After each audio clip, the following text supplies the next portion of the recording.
Some heavy background noise happening. There is indeed, yeah. What is that? What's happening?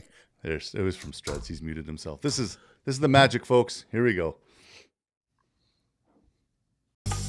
Got Your Back Podstream is brought to you by Mr. Dirk. From casual wear to suits and formals, Mr. Dirk helps you find the perfect fit with the right look for any occasion. Step up your wardrobe at mrdirk.com.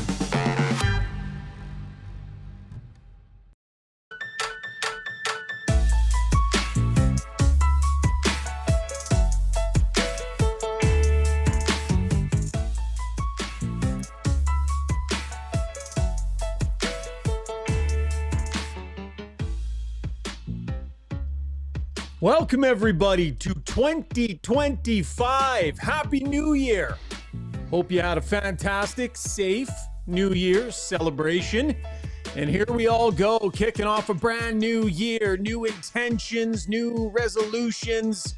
It's all going to be better, isn't it? Only uphill from here. At least that's the way I'm looking at it.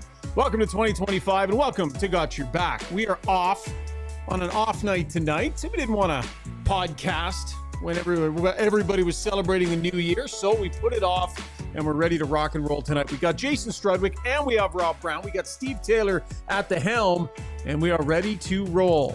As always, our show brought to you by Play Alberta, our proud title sponsor, the official gaming partner of all the major Alberta teams. Whoever you cheer for, Play Alberta is cheering you on. Bet on your favorites. Get in on odds boosts and make game time more interesting. Deposit today and get a $50 free bet with the code GYB01. We go with the months of the year. That's GYB01. Visit playalberta.ca. I'm coming at you from our Adrenaline Diesel studio. If you need a part manufactured, replicated, or repaired, Adrenaline Diesel has you covered with their brand new machine shop. Check it all out at adrenalinediesel.ca. Oh, love the pods when the whole crew is ready to rock and roll right from the very beginning. Now, a pre-warning for everybody. Struds always has those strong, dulcet tones, right? He arguably has the best voice on the show. Maybe Steve Taylor actually has a better one. But tonight, we don't have Struddy in stereo because technically, Struds, we had a few issues. You were at a hotel and your stuff ain't working. Yeah, I don't know what happened. What are you going to do, right? It's the first show of 2025 and I'm on the road. It's not working.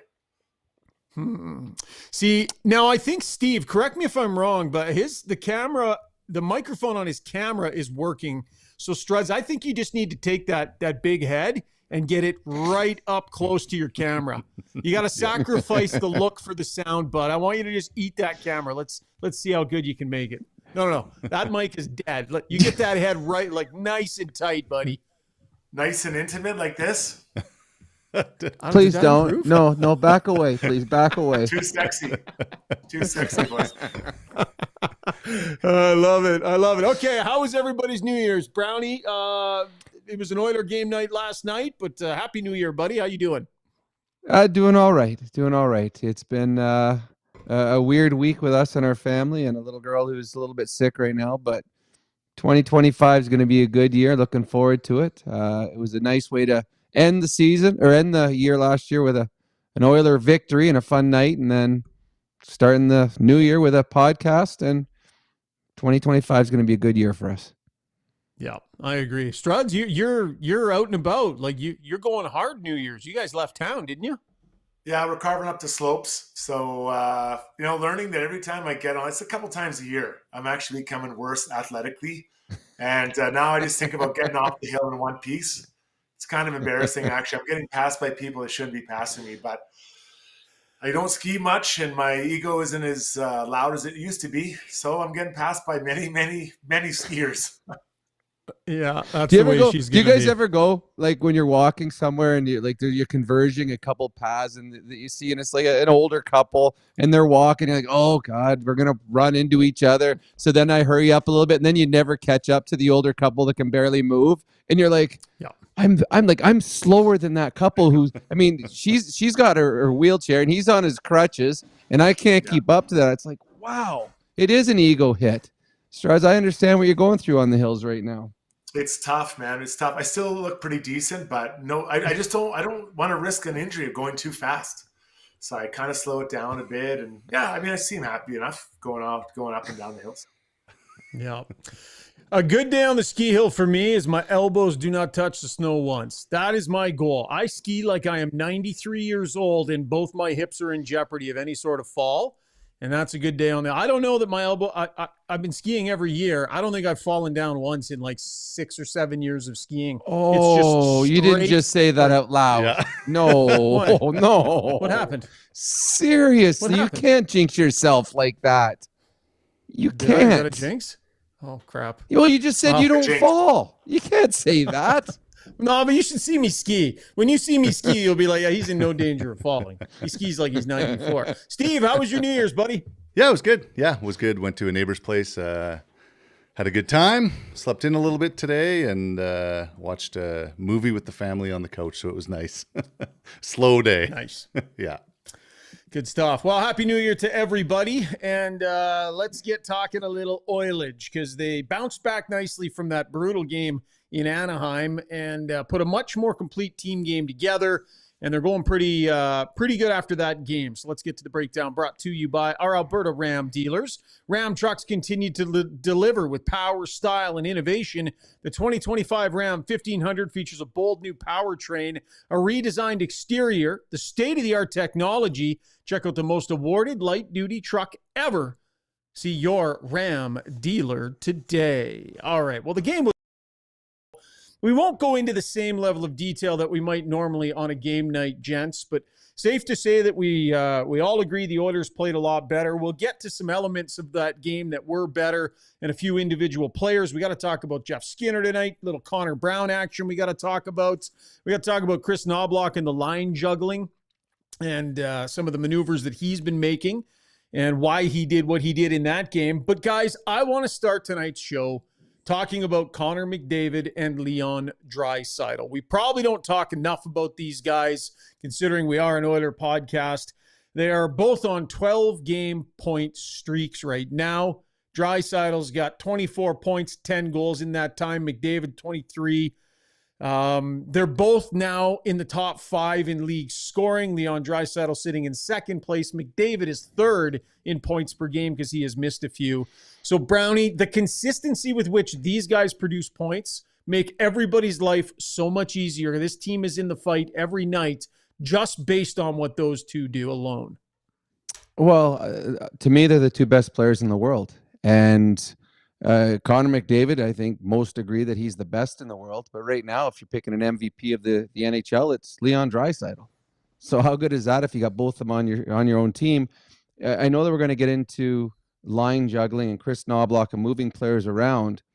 The one reason he can do that is because he has Connor and Leon, and they make everybody better. And you wouldn't have the combination switching, not just game to game, but period to period, shift to shift, like Knobloch does, and every coach before him did, if you didn't have two superstars. So what they're doing, the coaches right now are saying, okay, who's having a good first 8 minutes of the game? Okay, that's who's going to be moved up and play with Connor. That's who's going to be with Leon Draisaitl, because they are that good. They can adjust to anybody.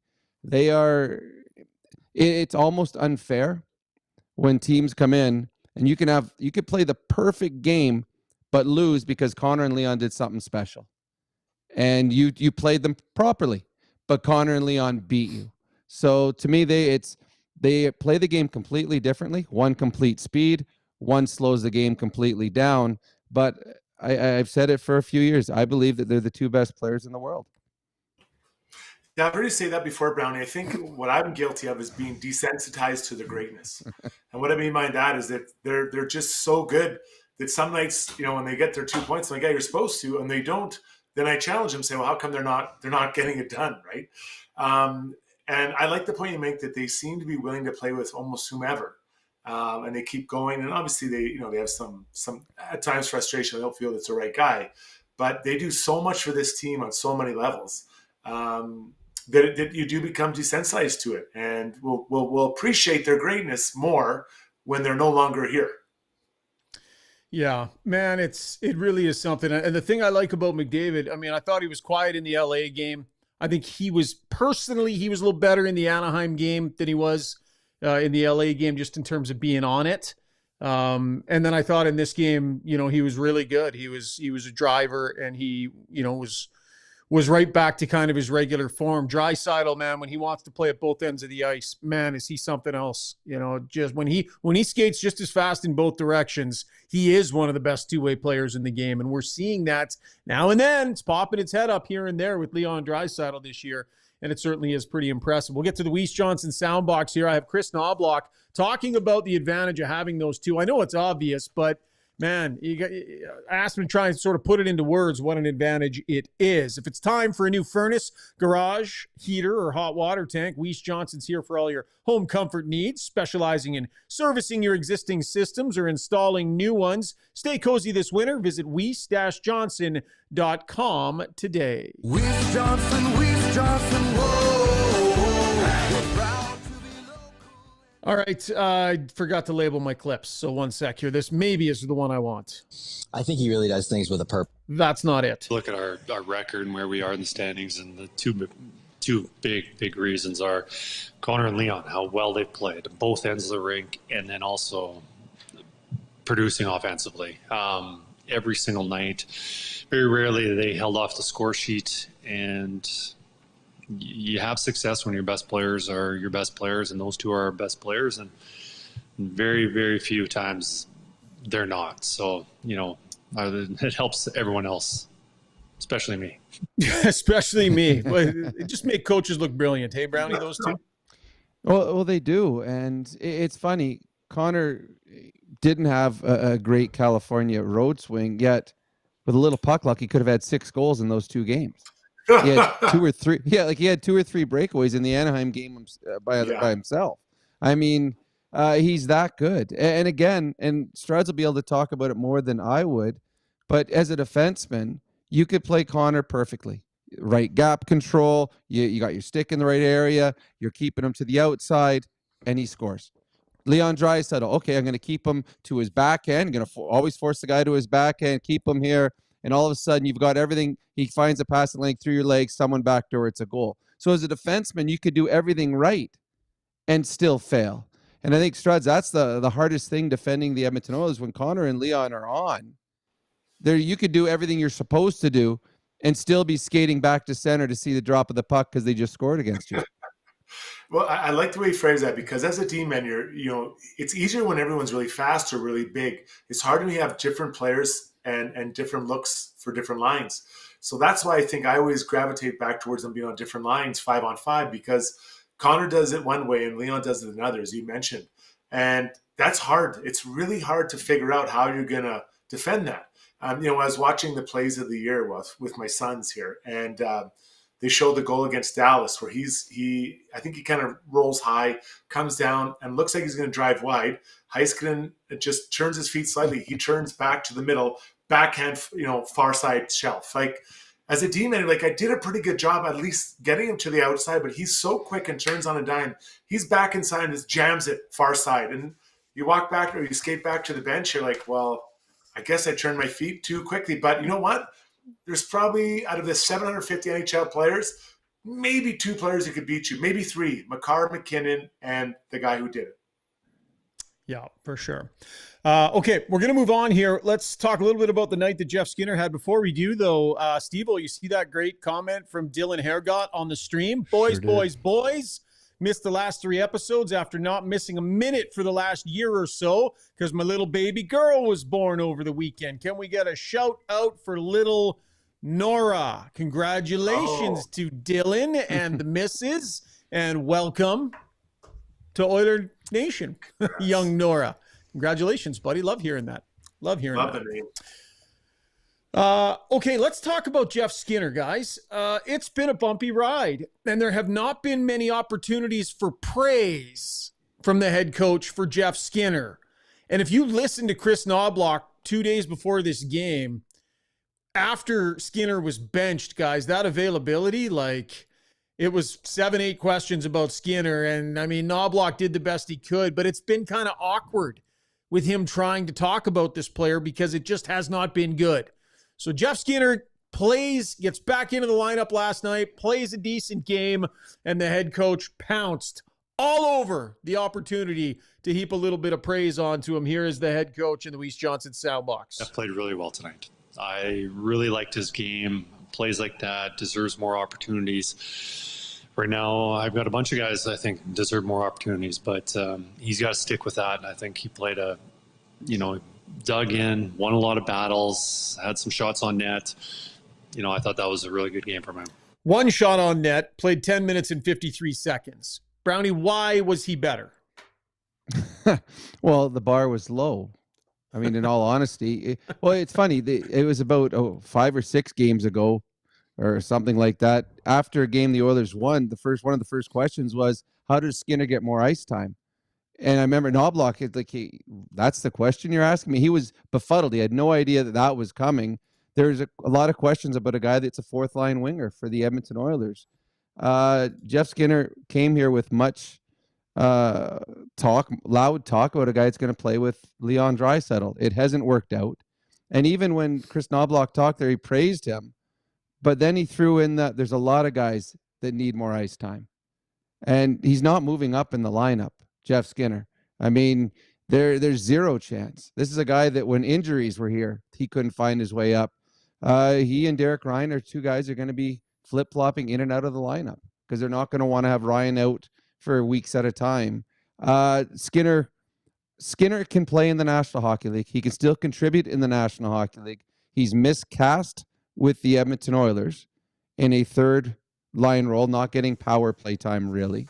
It's just a matter is if they can make a move or he'll accept a move, because I just don't see going forward a path for him getting more ice time because they're going to get Evander Kane back. So to me, he played well. Again, I like Jeff Skinner, and he can help a team. He's just right now playing on the third or fourth line for the Oilers. That's not who you want in your third or fourth line. I've been an advocate for him, for quite a while now, and I thought he was better. But I think we've got to be careful. That game after you sit out, you usually come out a bit pissed off and going, and so. It was better. It wasn't amazing. It was better. So I think he has to build on that. That'd be my advice, and build on that and get a little bit better again, a little bit better, and just keep getting better. Because if that, and not that he's played badly, but just he hasn't done enough to earn a spot in the top 6. As Brownie said, he's not a bottom 6. So where is he at? So he's got to find a way to get offense going. And I think and play north-south hockey. That's what I believe that he wants from his wingers. He being Knobloch. Listened to his media availability the other day too, and it was 7 minutes, and every single question was about being benched and why he's not playing better. Like it went on and on and on. And I give him credit. He didn't get frustrated. He sat there and answered all of them. The one thing I'll say, guys, and I've been around watching practices, watching pregame skates. The guy's not dragging his lower lip at all. He's really not. And I find that he's, I feel like he's on the right side of it work ethic wise. I just think it's about, playing the right way and maybe breaking some old bad habits. But what he's not doing is moping around, which the way this has gone, Brownie, you wouldn't be stunned if a guy was. I would be if the guy's been around as long as he has. I think if you're around in the National Hockey League this time, you've seen everything. And you've seen other players go through what he's going through. He wants to be a good teammate. He wants to be part of this. He came to Edmonton thinking that, all right, here, I'm going to be in the playoffs this year. This is a team that can win a Stanley Cup. He still wants to be part of that equation. Just he just hasn't fit the way that they had wanted him to. And it was a telling sign, a huge telling sign when Arvidsson, Hyman, and Kane all out of the lineup and Skinner's not in your top 6. He's not going there. There's no chance. So I don't know what they do with him as you move on over the next 2 months. If you try to move him, if this is a healthy team, this is a team, and Strud's probably, I think you agree this, that's going to pick up some bottom 6 forwards with size at the deadline. Usually that's what teams do that are going for a Stanley Cup. So if they do that, that just moves him further down the depth chart. And I just don't know if he will be here come the day after the trade deadline. He'll be playing in the NHL and he'll probably be contributing. He'll be moved into a top 6 role elsewhere. Just right now, it's not a fit for him here. Yeah, well said. Okay, let's get to our relentless player, and it's time for us to start talking about one of the best events of the year.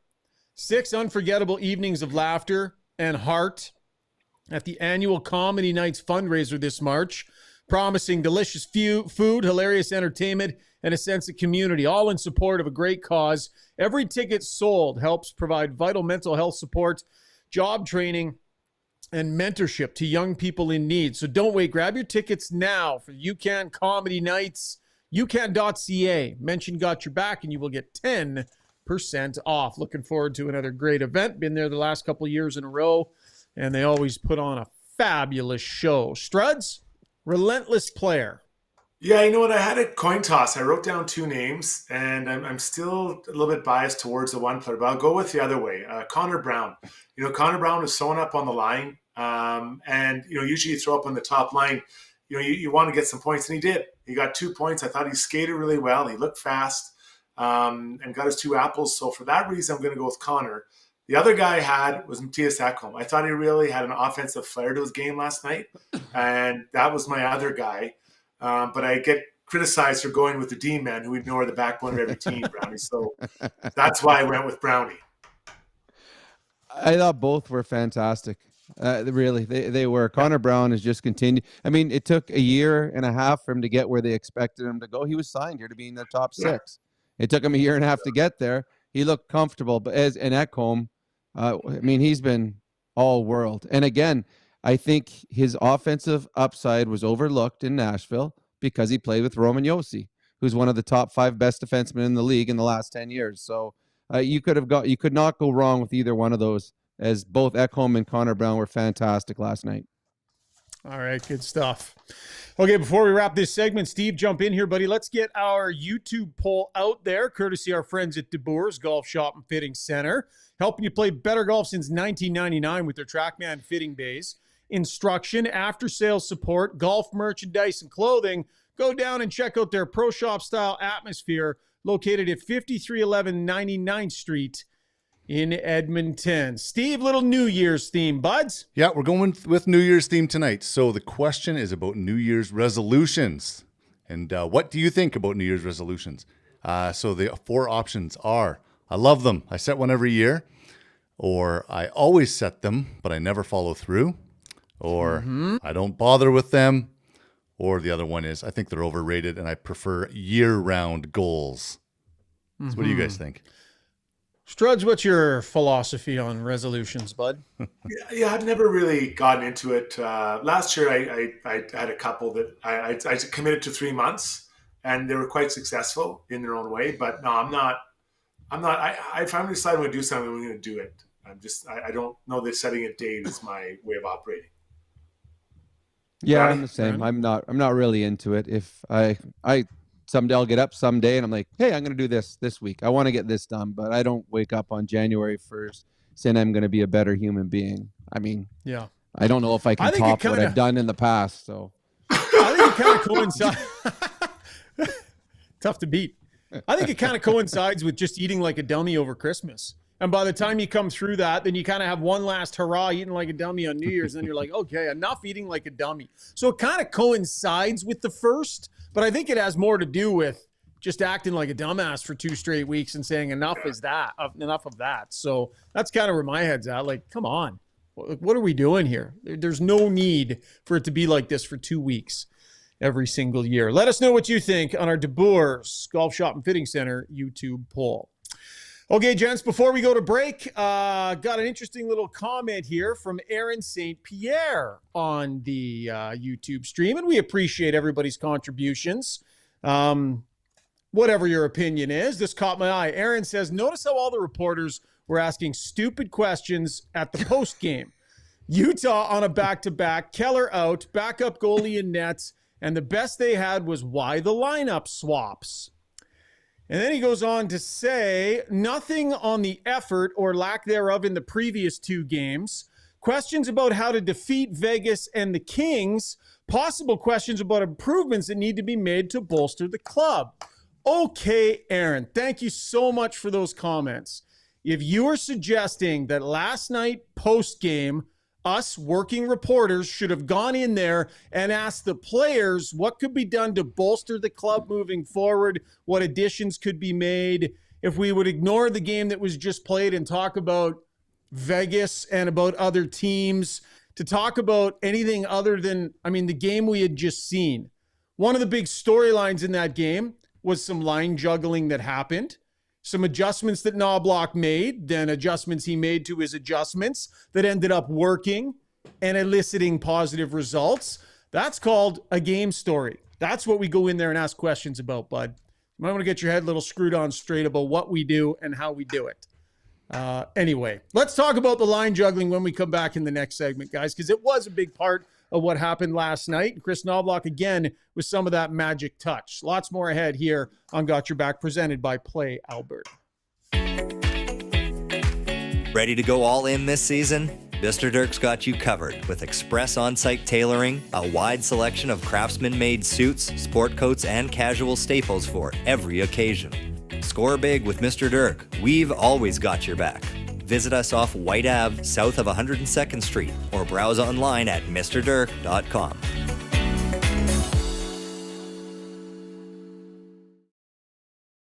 At Gallery Dental, we believe in blending exceptional care with artistry to create the perfect smile for you. From routine cleanings to advanced cosmetic procedures, our team is dedicated to providing top-notch care in a relaxed and comfortable environment. With state-of-the-art technology and a passion for perfection, we ensure that every visit is a positive experience. Join the Gallery Dental family and let us help you achieve a smile that you'll love to show off. Contact us today at secolandentistry.com.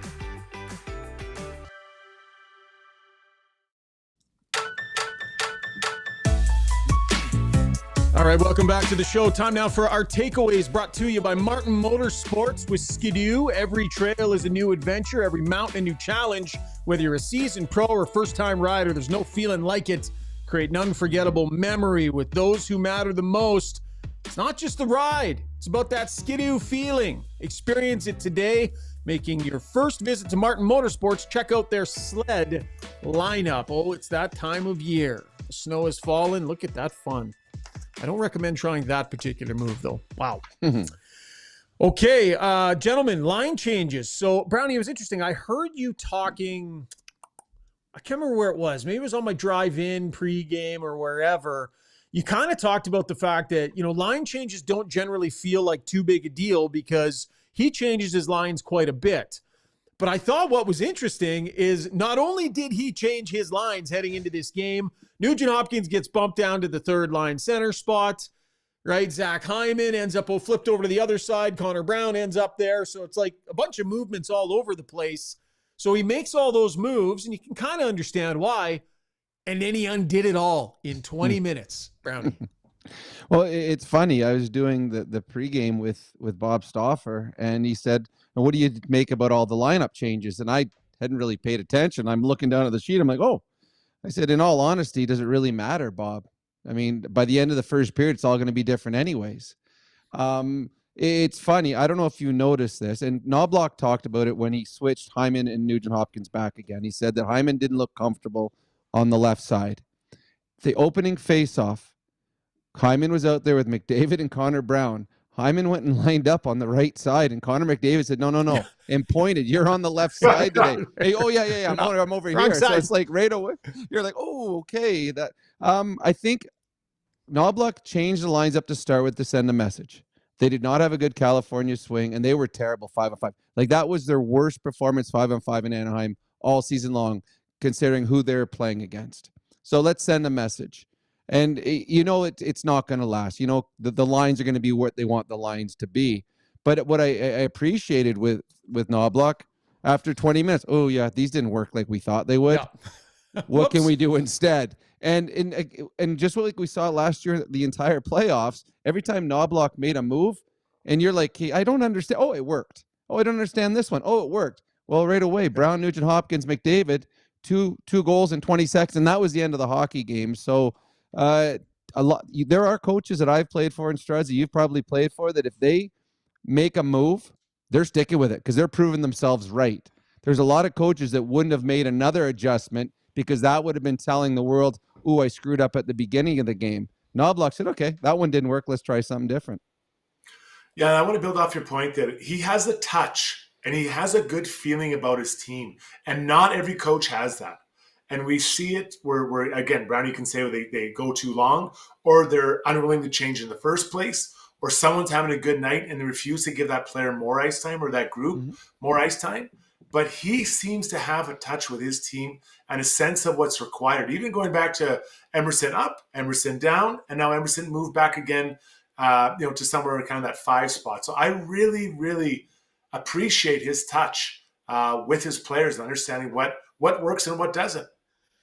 And I would have to think, Brownie, that after the players get it, like they see, they feel it, they get bounced around. They're closer to it than anybody when they see it work the way it does, because they probably at times are sitting there with their eyebrow raised too. We're like, huh? But then it works. They would see that. And so I imagine when at a certain point, the coach has earned a level of trust where he moves guys around and it's like, all right, well, I mean, he seems to know what he's doing here. So they might not love it, but often they can't really argue with it. Well, I think as a player too, the one thing that as a player you would appreciate is a coach that rewards good play. And Strud just touched on that. Who's going well? Let's get them more ice time. Okay, who's struggling? Let's pull him back a little bit. The one thing that as a player you hated, well, I had 3 great shifts in a row, and I'm sitting here on the bench because he feels he has to play these guys because they're the stars, or these guys. And you're like, that guy's minus. Well, we'll do it like a Kako. That guy's minus 17 on the season. He's playing. I'm plus 9. How am I out? Players don't often say it out loud, but it goes in their head. And I think what he talked about, Connor Brown deserved to play more. He's had a fantastic run. He deserves more ice time and to play with top 6 players. So I'm going to move Nugent Hopkins, who's one of my stars, and I'm going to put Brown there. And then, Brown the first period didn't go well. Well, let's move Hyman instead, the 54-goal scorer. So yeah. I think players appreciate the fact that it does not matter who you are. I like what Brown does. I like what Kapanen does. And I think the biggest one, I like what Podkolzin does. He's got 3 goals on the season. But there's things that I like about his game. I'm going to keep him there. So, I think there's an appreciation from the players and a respect that he's earned because most of the things that he has done have worked out. Yeah, I like the fact that he kept Brown up there. It would have been easy to just throw that line back together and be like, okay, I admit it doesn't work or whatever. But the main principal Struds remained. Connor Brown, I mean, he's now got 10 points, I think, in his last 9 games here. Even strength points. I think he's 3rd or 4th on the team in even strength points. Like the guy is producing. He's found it. And when you do that, it has to make sense. So it would make sense to everybody in that room that Connor Brown gets that look, and then he stuck with it even when he started messing around with the lines again. But even 100% agree. But even more importantly than that, it makes Connor Brown feel that if I play well and I produce offensively, I could move up. So he's going to want to continue doing it. And that's it. So when I talk about pulling, changing a winning lineup, it's so frustrating for me because it happened to me all the time. You'd be winning, then you'd pull it out. Well, so if I played good or bad, it doesn't matter. I'm out of the lineup. But and same for a guy who's scoring. If you're scoring and you get moved up the lineup, like it means that if I continue to do it, I may get that opportunity again. So, and then it'll inspire others to do the same. So I think the touch he has is undervalued in this market. To the Weiss Johnson Soundbox, here is Connor Brown on those adjustments. Look at our record. That's where we Chris are in the Knobloch. standings. I think he really does things with a purpose. I don't think he's throwing darts at a wall, and I think that any type of decisions he makes are pretty calculated, and he's a really smart coach. So, I think also we got a lot of good players in here, so you can kind of jumble it around and get some results a couple different ways. So, yeah. No. All right, Oilers were off today, gentlemen. They will practice tomorrow. Then they've got the Ducks on Friday and a real tight turnaround into Seattle the following night at 8 p.m. So tough little, not necessarily the toughest competition, but a tough back-to-back with travel involved. Struds, that's one that's when you're at home and then have to get on a plane that night, end up in a different city and play the following night on back-to-backs are a little different when travel's involved, I would imagine. It does, but they're lucky they're going the other way. So they're going to gain an hour, so that helps. and then there'll be no morning skate. He'll probably let the guys sleep in like till 8 or 9 or something, nothing crazy, and then get them up and come down to the rink for a meeting or have a meeting at the hotel, and then back to bed and get up. So I don't think it'll be brutal. Coming west to east is brutal. East to west for back-to-backs, it's a lot easier. All right, good stuff. That was Takeaways brought to you by our good friends at Martin Motorsports. All right, quick break. When we come back, going to call a bit of an audible here on the show tonight. We're going to do Brownie Points, Steve. We'll do Struddy's World, and then we'll keep Brownie around for Ask Us Anything as well. And then we'll see where we're at timing-wise when we get through all that. So quick break and lots more still ahead here on the show. With over 18 years in the industry, Kelly Zaretsky and her team at Blue Summit Accounting deliver client-focused solutions and financial guidance for success in a simple and comfortable way. Whether it's for corporate or personal needs, Blue Summit Accounting can help with taxes, estate planning, financial services, bookkeeping, and more. Get in touch today. Email bluesummitacct@gmail.com or call 780-416-9662. Specializing in heavy-duty commercial truck powertrain repair, performance, tuning, and part sales, Adrenaline Diesel's professional team is ready to assist you with all of your needs, from the simplest oil changes to engine conversions, overhauls, and engine modifications. Featuring an all-new online parts store and machine shop to manufacture, replicate, or repair parts, visit adrenalinediesel.ca.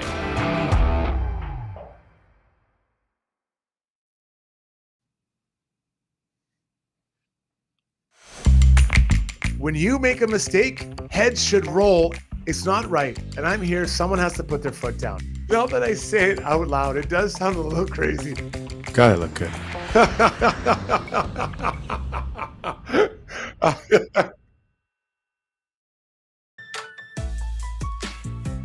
Time out for Struddy's World, brought to you by DLR Vinyl Products. They have locations in Calgary and in Edmonton. If you're a homeowner, a contractor, or builder, DLR is the most reliable source for vinyl fence. They've got unmatched service, high-quality North American-made products. Check them out online, dlrvinylproducts.ca. My brother's business. Rick runs the branch here in Edmonton, and Rob takes care of things out in Calgary. All right, Struds, let's keep it short because I'm not going to lie. You're always tough to look at, but you're a little tough to listen to tonight, buddy. Yeah, fair point. I'll keep it tight. Team Canada last night lost to the Americans, and it was so undisciplined. I haven't seen that much undisciplined play since Brownies took those long shifts back with Pittsburgh Penguins. It was outrageous. And the team was terrible. They couldn't get going because they had to kill off 8 penalties, which they didn't kill all off. But guys, I believe this is the start of something. They will understand how much they screwed that game up by their stupid penalties last night. And I'm predicting here now, they will go on to win the gold medal in a few days. Write that down. Wow. Thank you for listening. Wow. Short and sweet. I'm not as convinced, bud. I am not as convinced. This team is not scoring goals. They have not found the formula. They have not got themselves going yet. They're stuck. I don't like the vibe. I'm not loving what's going on out there. Brownie, what do you think? Well, I can tell you they've made their road much tougher. I've watched the Czechs play a couple times. They're good. They are skilled. They are deep. They are big. It's not going to be an easy match. And how about the Czechs? The Czechs have this fantastic preliminary. All right, we're doing awesome. We're in second place. Oh, we get to play Canada in the quarterfinal in Canada. I'm like, ooh, that didn't work out well. I agree. I don't follow junior hockey as much as I did. But it seems to me, without knowing everything went on, that they may have left some skill away from this camp, because they don't look near as skilled as the Americans did, or the Swedes or the Czechs. And I know there's skilled players in the Canadian junior system. I'm just thinking that they might have tried to build a team and forget about some of the skilled players that they could have had there, because they are not creating. They're getting shots, but they're not getting the looks, the grade A looks that I've seen some of the other teams get. Having said all that, they've got a very good goaltender, and I'm hopeful. But the loss of that kid, the defenseman, is going to hurt him. He's good. Is it Schaefer? Is that the kid that got hurt? Yeah. He's a good hockey player. That is a big loss. Yeah, for sure. So Canada's shooting at 5.7% in this tournament. Like, that's just atrocious. That's dead last. Czechia is at 19.7. So they are feeling it. They're tops in the tournament. Their shooters are feeling it. Struds, I just worry about a team that just has not been able to get itself clicking offensively, that can't stay out of the penalty box, which is a discipline and chemistry issue, and can't find the offense. Why do you think the switch will get flipped? Last night, the Americans scored 4 goals, 3 on the power play, 1 empty netter. So you're telling me that they were outscored 5-on-5? No. They played them out 5, and I think for most of the time, they outplayed them 5-on-5. They didn't have the best chances, but they did outplay them. They stayed on the ball, like the penalty that Easton Cowan took, hitting from behind, complete stupidity on New Year's Eve. You don't think that has an impact on the player's psyche and a team's psyche? I think the coach will have their 100% attention, and they will play to the details they need. Play hard, stay out of the penalty box. You don't have to prove you're tough. No one cares if you're tough. Play between the whistles, skate away, stay out of the crap, and they'll get themselves organized. And there's a lot of good players on the team. Yeah, there's some good ones left off. But Gavin McKenna, you think he's going to miss that shot again and hit the post? I don't think so, guys. This guy is due to, and others are due to break out, and it starts tomorrow night. I'm just calling it here. Just calling it here, guys. Nostradamus. We will remember. We will remember. We will not be able to re-rack the sound because we can barely make you out, but we will remember that you said that. That was Struddy's World, brought to you by DLR Vinyl Products. And with that, Steve, we roll the happy music because it's time for Mr. Brown. His favorite part of the day, awarding some brownie points. Brought to you by Hamel's Premium Jerky. If you're looking for a unique idea for your team or school's next fundraiser, why not let Hamel's help you out? Customizing a variety of options of their world-famous jerky, 13 flavors, and an all-new jerky and pepperoni bundle. And right now, you can enjoy 4 half-pound packs for $58. And as always, free shipping Alberta-wide. For more details, visit albertajerky.com. Brownie! Well, I'm going to stay with Struddy's theme. I started one. I got -7 brownie points to the Team Canada World Junior team.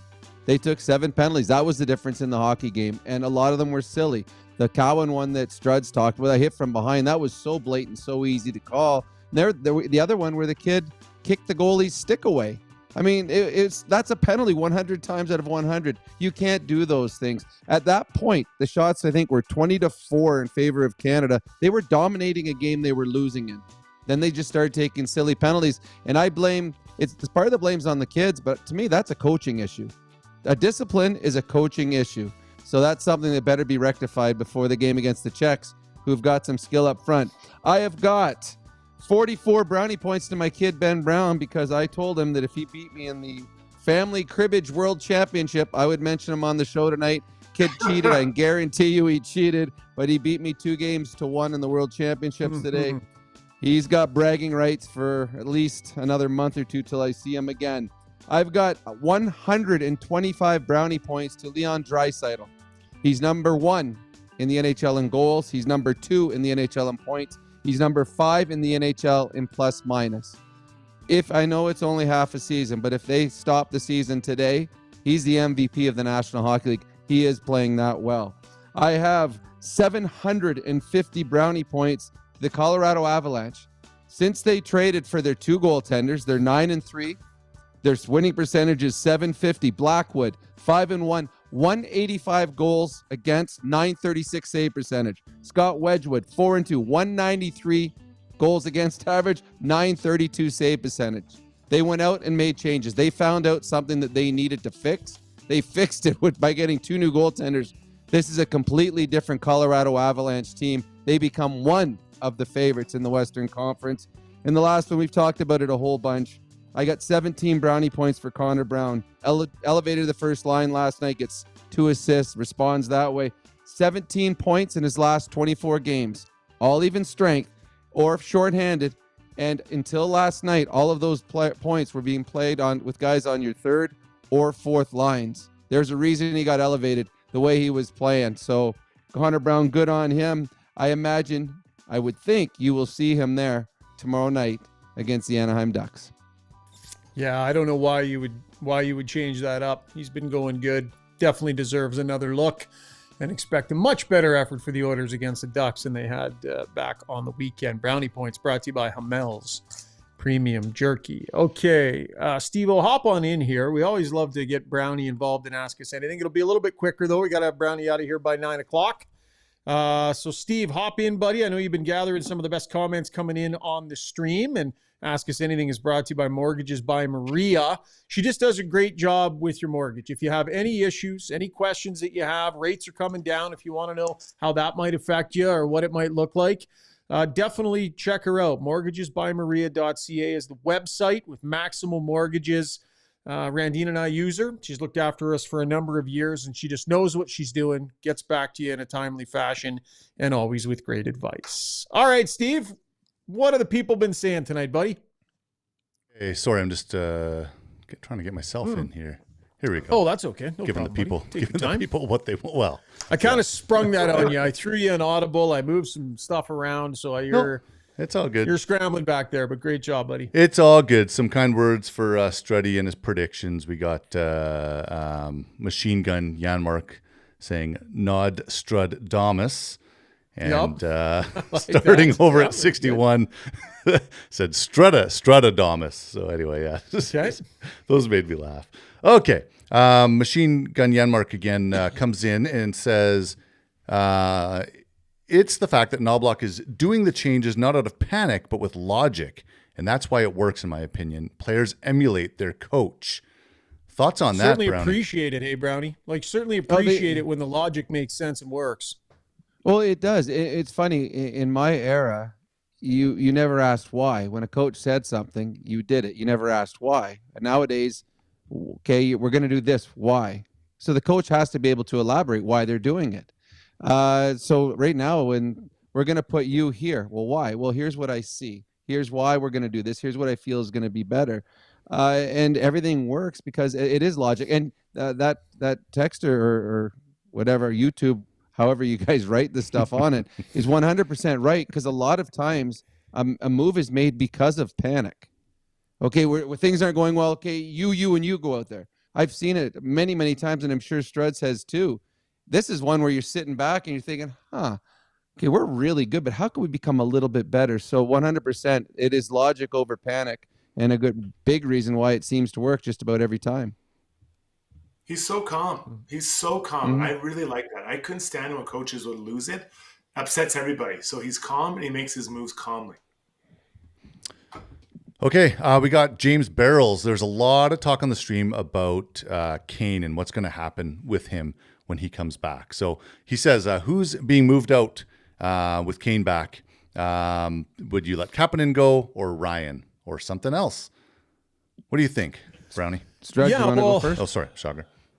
Yeah, no, that's okay. I mean, I think Kapanen, you talk about adding guys that are bigger players in your bottom six forward Struds as you go to playoffs. Like, had they added a player at the trade deadline that came in and did exactly what Kapanen has done for a 5th round pick or something like that, you'd probably be fairly happy. Like, they've already added a guy that maybe would have been the type of player that they were looking for at the trade deadline in a lot of ways. So I see him fitting Struds, and they've got room. Like, they have cap space. They maneuvered their way through it this year where they can add Kane back. Yeah, I think you're 100% right. I think Skinner is ultimately one of the players that leaves because of a mutual agreement. I've said that before. I'll keep saying it. It hasn't been a fit. It hasn't been a fit. Well, and I think it's real simple. If you want to see who's going to be here, who's not, just watch the lineup. I mean, it's pretty obvious who Knobloch likes in his lineup, who he doesn't. Right now, Skinner and Derek Ryan are the two guys that seem to be on the outs when it comes to full lineups.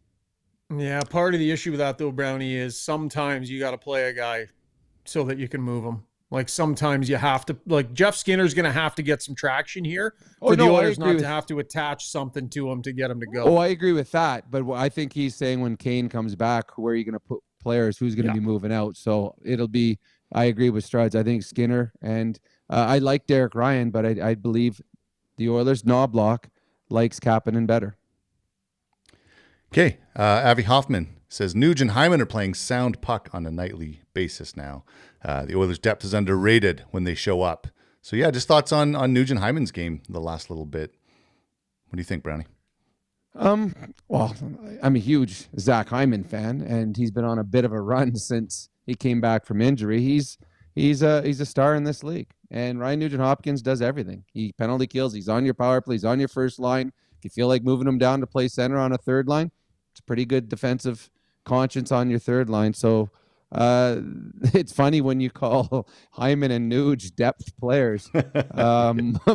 Most teams, those are pretty good players. But when you got Connor and Leon, everyone below them is depth. But if the Oilers were to win a Stanley Cup this year, they will need Nuge and Hyman to be at their best. And we saw that last year in the playoffs, how valuable they are. Yeah, and I think like the Oilers have one of the best records the last 10 games. They're 7-2-1. Yeah, they had a bad, 2 games in California, but teams have little dips, little blips here in over the course of the year. Okay, Aussie Oil. Oh, sorry. Go ahead, Char. No, go ahead, Steve. No, okay, Aussie one more, Oiler. And then we'll wrap it up. Okay. Well, this is an interesting one. I thought I'd like to get your take, Shogger. But Aussie Oiler says, would the NHL ever have the chief ref, he calls it, come talk to the media after games, even if it's just in the playoffs? And as a reporter, would you enjoy that, Ryan? Yeah, well, I mean, I think that, yes, I would. I think in games where there's a massive call that swings a game, it'd be great to have, some thought process from the officials. I don't think it'll happen, though. Like, I think that it's long been talked about, never executed, never done. I don't see it happening. You would send a pool reporter in there to ask a question, and then everybody would get the answers. That's generally the way they would do something like that. But I don't see it happening. Brownie, what do you think? Ever? No, I don't think so. I've brought it up with John Shannon on our pregame show a lot. Yeah. To me, I think it would be a great idea. There's a lot of times in a game where things happen and the referees see it differently than us. If they were to explain it, and after you're like, oh, okay, now I see why. And it would be much more than instead of us all hammering on him, he'll tell you what he sees and why he made that call. I think it's the right thing to do, but I agree with you. I don't think it'll ever happen in our lifetime, which I think is a shame because it does happen in other sports. Mm-hmm. Strud, do you think we'll see? Same people that want this are the same people that want computer umpires in baseball to make sure it's always perfect. Like human error is what contributes to games, and that's part of sport. I have no issue with that. I don't want to hear what he has to say after. I can see the mistakes he made. I don't really need him explaining himself either. I think it's something that is better left in the dark. See, I disagree with that because I think you sometimes miss out. Maybe it's not even a mistake. Maybe we see it as a mistake, but then when he explains what he saw, now I see it in a different light. I think it'd be good. I think it humanizes referees too. When you all of a sudden you hear a guy speak, and then you're like, oh, okay, this is a guy you can have a conversation with. So I like it that way, just to humanize the referees instead of them always being the enemy. Because right now they're the enemy to 2 fan bases every time they step on the ice. So I think it'd be kind of neat to be able to hear them speak and have a conversation with the reporters afterwards. Yeah, one of the things I also like that's happening more often is we're getting more explanations out of the nerve center about why things were called a certain way and why they weren't. They'll release statements here and there. I don't mind that kind of transparency when it has to do with reviews and things where the rules are maybe a little bit unclear. So I definitely like that type of transparency. That was Ask Us Anything, brought to you by Mortgages by Maria. Brownie, before we let you go, we had to just pass this along because we got one heck of an email into our Got Your Back inbox, and it says, this is from Liam, says, Happy New Year. As we turn the calendar, I wanted to acknowledge Rob's outstanding performance in 2024. Without getting into any preseason games, Rob is ready to go at game 1. He doesn't wade into games or wait until he's fallen behind to start pushing. He attacks right from the start of the pregame show, and he doesn't let up when he's ahead, giving a full 60-plus minutes every night. Sometimes the Oilers play well, sometimes they don't, but Rob gives a consistent, outstanding performance all the time, and he's been doing so for years. It's remarkable. That came to us from Liam. There you go, Brownie. I wasn't sure what name my mom was going to use, but that was nice of her to send that email. I appreciate that. Thank you very much, Liam. I do appreciate that. Burner account. That's a burner email. Yeah, I know. Liam, send us another one. Let us know what you think of Struds. He didn't mention Struds at all in this email, but. Brownie, wishing you and the best. You are the best to you and your family. I know, as you said, your girl's not feeling so great these days, so we're thinking about you. And you guys take care. Look forward to chatting again soon, buddy. Sounds good. Take care, guys. Happy New Year, everybody. Right. Happy New Year, buddy. Yeah. All right. See you, Brownie. Quick break for us. When we come back, Struds and I'll wrap up the show with a couple more quick segments. So at Timberhouse, our guiding philosophy is naturally inspired living. We believe that through design, we can solve problems and enhance people's lives. We follow biophilic design principles in all of our builds to incorporate natural materials, natural light, to enhance all the spaces in a home. When you have your space perfectly reflect who you are and what you value, and it's made well, we think that that just leads to better living.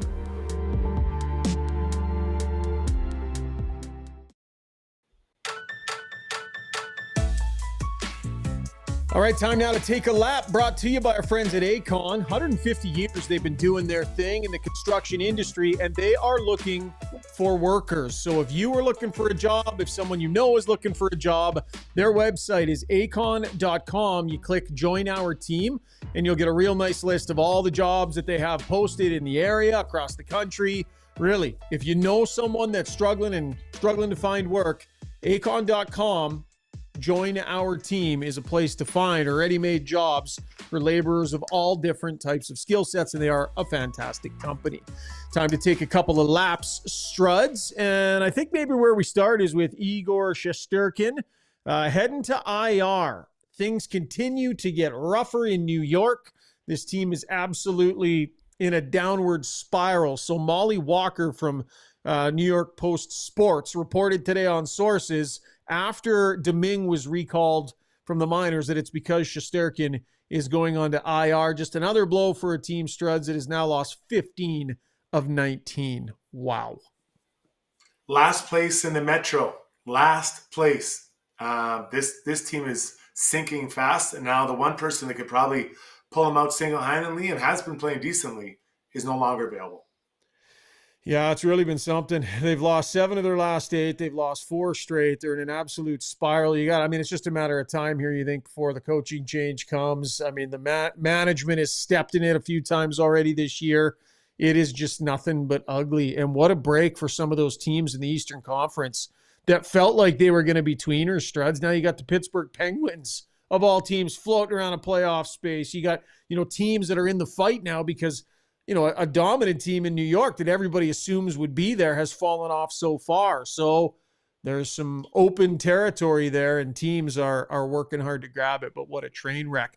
The other one I want to talk about was Zach LaRue's hit. I won't even call it a hit. A slew foot on Spurgeon in their game against the Minnesota Wild. He's going to have a hearing. And Struds, I hope they throw the book and then another book and then a third book at him. I hated this play. It was dangerous. It was stupid. Could have ended up in a broken femur. I hated it. Throw the book at him.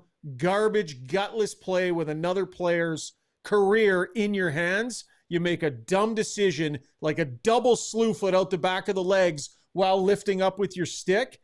It's ridiculously stupid and dangerous, Struds. Hated it. You nailed it. I think it's a phone, though, interview. So it's up maximum of 5. Yeah, it's not enough. Correct. It's not going to be enough. So bad. Now, he doesn't have a history in the NHL of suspension. He does in other leagues. So that also is something that's in his favor. They can't use those. But, yeah, that was a terrible, terrible hit. I would have given him 10 games.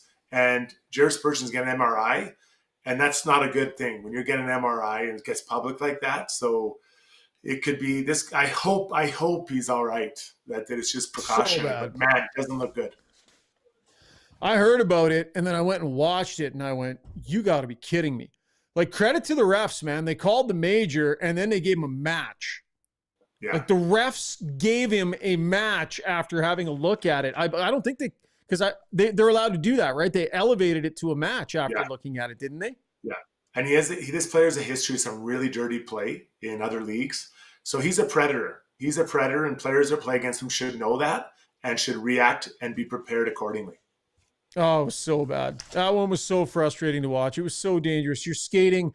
It's not full speed, but it's 3/4 speed back towards the boards. You're engaged with a guy, Struds. You guys have each other's careers in the palm of your hands out there every time you go on the ice. You truly do. You have to, as much as maybe you shouldn't, You have to trust no one's going to be a complete idiot with your career out there. Constantly in those situations. And when guys are predatory like that, it is so gutless and stupid, buddy. Yeah, no, and you hope that karma gets them. And I know that some people won't like that, but that is a very, very dirty play by a dirty player with a history of it. So let's not be surprised. You hope his teammates, too, would be looking at him like, what are you doing, man? I don't know, but you would hope that, you know, the greater good for the game kind of exists where guys like veteran guys are like, what is that? Like, what are you doing? That's an honest defenseman. He's been around a long time. Like coaches, someone internally should probably be thinking about straightening him out, don't you think? 100%, but it's the same as Rentby in New York, right? Like, we want you in the league, but you can't be tearing people in half and injuring them. It's not the game. Yeah. All right.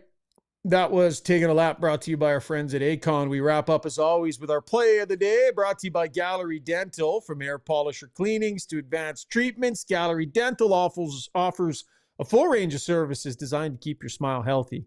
Their experienced team provides personalized care with the latest technology to make sure you get the best treatment possible. GalleryDentalYEG.com is the website. You got something in mind, Struds? Yeah, you know, you only get to score one first goal in the NHL, and I was watching the Kings play the Devils today, and Andre Lee, 7th round pick in 2019, 19 games it took him, but he got it, and it was a beauty. And I had it on in the distance, and I saw it, and I'm like, that's his first goal. And I don't know Andre Lee, and I'm like, oh, I was so happy for him and his reaction. His teammates' reaction, Quentin Byfield on the ice for that one too, like such a great thing. So your first goal is so special. But when you're a 7th rounder, man, it's even more special. So congrats to him, and now he's one of my favorites. 1,000%. Steve, I'll hop in real quick. Wrap up the poll, buddy. What did it look like? Okay, so the results of the poll. Again, the question was, what do you think about New Year's resolutions? And overwhelmingly, people don't bother with them. 65% of people just don't even bother. And then I prefer year-round goals came in second at 24%. And then just 5% each for love one. Love them. I set one every year, and I set them, but I never follow through. So most people, it's not even a thing that's happening anymore. Too bad. 2 comments as we finish from Mr. Fisher. Love you guys. Wish you covered the Sens. Thanks, Mr. Fisher. And then he follows that up by saying, is Strud Muffin in a phone booth? So thank you for those, Mr. Fisher. Struds, enjoy the slopes, my friend, and we'll chat in a couple of days. Talk to you guys Friday. Have a good one, everybody. All right, pal. Steve, great job, my friend. Hey, good night. See you, boys. That was fun. All right. Yeah, and thanks to all of you who joined us on the live stream tonight on X, on YouTube, over on Twitch. I think we had a couple people on Twitch watching. And we appreciate all of you. Thanks for your downloads and your subs. Looking forward to another spectacular year. We had an absolute blast here on Got Your Back in 2024. Took things to a whole new level with our live streams and post-game and audience involvement. And it's only going to get bigger and better in 2025. We look forward to that. Throw us a like on your way out if you don't mind, by the way. Take care. We'll chat in a few days.